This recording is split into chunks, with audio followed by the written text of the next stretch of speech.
वाशी तालुक्यात सतत 2 दिवसांपासून सुरू असलेल्या पावसामुळे नदी नाल्यांना पूर आला असून नदीकाठच्या जमिनी माती वाहून गेल्याने शेतकऱ्यांचे मोठे नुकसान झाले आहे।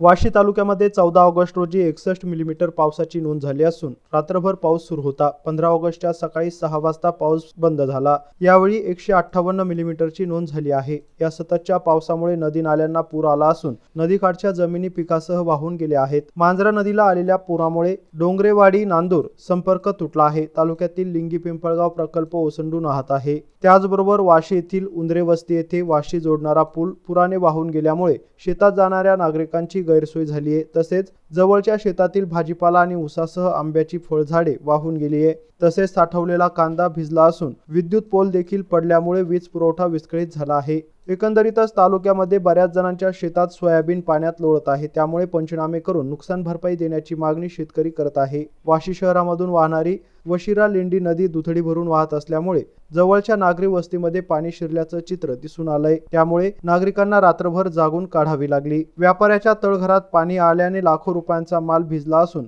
तळ्याचे स्वरूप प्राप्त झाले होते। शहाजी चेडे, एमसेन न्यूज, वाशी, धाराशिव।